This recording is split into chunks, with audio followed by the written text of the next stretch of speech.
An old photograph, dated 1886, shows 3 Lakota boys from the Rosebud Agency. In the first frame, they wear their own clothing, their long hair braided, their expressions direct and steady. In the second frame, taken shortly after their arrival at the Carlisle Indian Industrial School, their hair is shorn short, their bodies clad in ill-fitting military-style uniforms. Their names, once resonant with family and place, were often replaced with English ones on the school roster.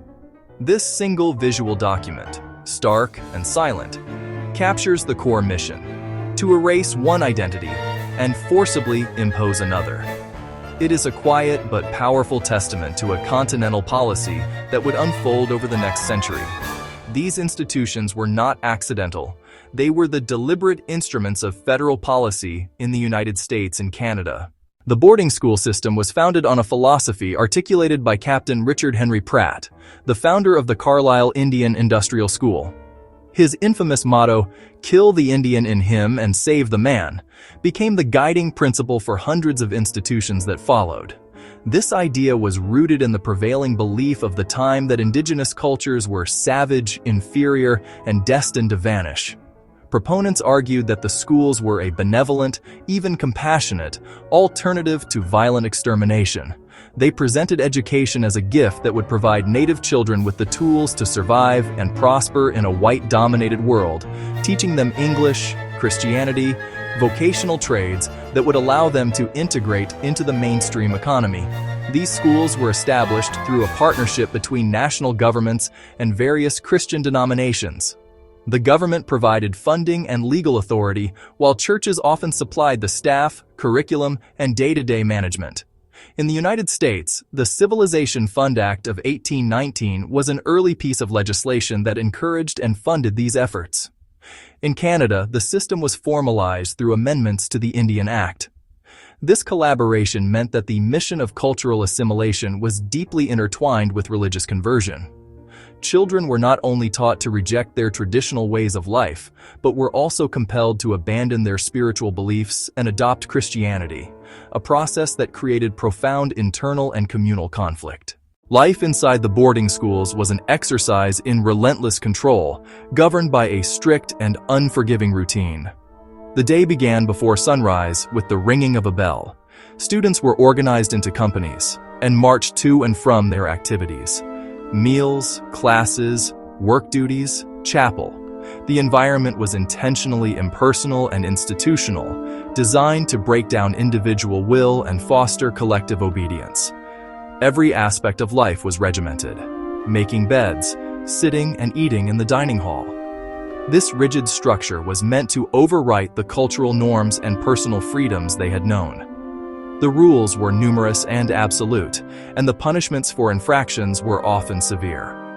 The most consistently punished offense was speaking one's own language: mouths washed with soap, beatings with straps or rulers, forced into solitary confinement. Other forbidden activities: practicing any form of traditional ceremony, singing traditional songs, or telling stories from their culture.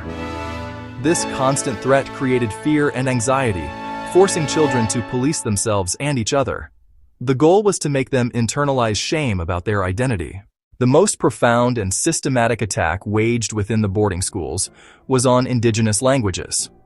Language is not merely a collection of words. It is the vessel of a culture's worldview, history, spiritual beliefs, social laws. It is the thread that connects generations. By punishing children for speaking their mother tongue, the schools aim to sever this vital connection at its source. A survivor from the Anishinaabe Nation recounted, "When they took our language, they took our history. A story told in English is not the same story." This loss was immediate and devastating.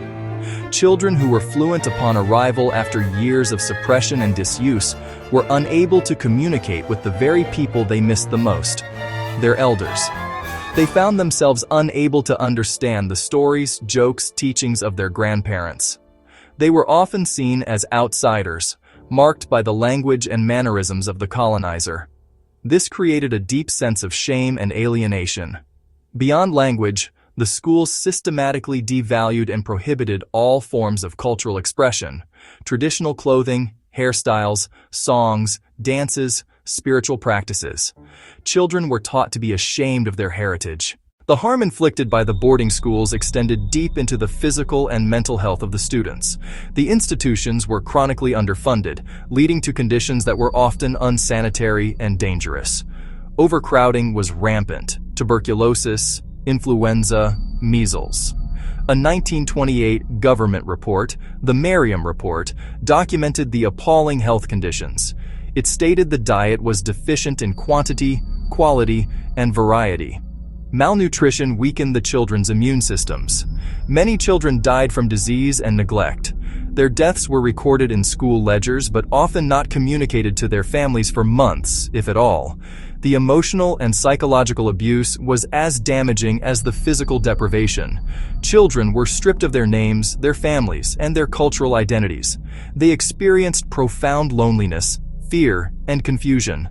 Harsh discipline, public shaming, and the constant threat of physical punishment created a state of chronic stress. Many survivors have spoken of a pervasive sense of emptiness and a loss of self-worth. A former student stated, "We were taught to hate ourselves. It takes a lifetime to unlearn that." This emotional trauma, left unaddressed, manifested in high rates of depression, Anxiety, post-traumatic stress disorder, and substance abuse among survivors in their adult lives. The trauma did not end with the survivors. It has been passed down through generations. Intergenerational trauma. For many years, the history of the boarding schools was a story told primarily in whispers, a private grief held within indigenous families and communities. The official narrative promoted by governments and churches was one of benevolent progress. However, a growing mountain of evidence has brought the truth into the public light. This evidence is found in the vast, dusty archives of the very institutions that ran the schools. Government records, church logs, school rosters, official correspondence. These documents corroborate the stories that survivors have been telling all along. Survivor testimonies are the living heart of this evidence. Oral history projects, truth and reconciliation commissions, personal memoirs. They beat me for speaking my language, but I would whisper it to myself at night under the blankets. It was all I had left of home. In recent years, the most visceral and irrefutable evidence has emerged from the Earth itself. Using ground-penetrating radar and other technologies, researchers have begun to confirm the long-held knowledge of survivors. The grounds of many former boarding schools contain unmarked graves. The discovery of hundreds, and now thousands, of such graves at sites in both Canada and the United States has sent shockwaves around the world. These findings provide grim physical proof of the high death tolls from disease, neglect, and abuse that were recorded in school documents but often hidden from public view.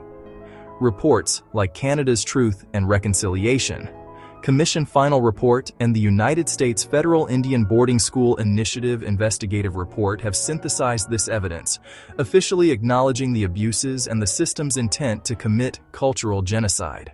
Confronting the full truth of the boarding school era is the essential first step toward healing, but it cannot be the last. Remembrance must be followed by meaningful action and repair. The lasting impact on Indigenous communities, the loss of language, the disruption of families, the persistent health disparities, and the intergenerational trauma requires a sustained and multifaceted response.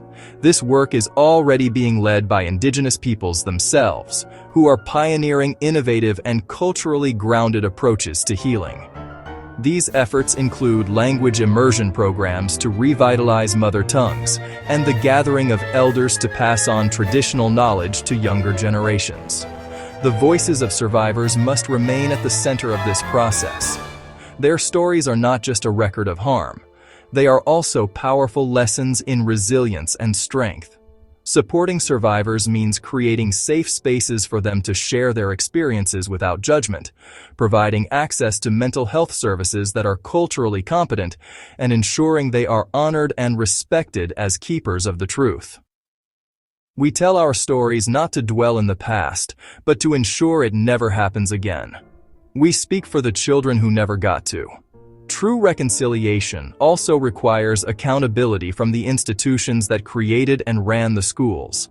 This includes formal apologies from governments and the churches involved, but it must go further. Accountability means the full and unrestricted release of all historical records, and supporting community-led efforts to identify unmarked graves at former school sites, allowing for proper ceremony and remembrance for the children who were lost.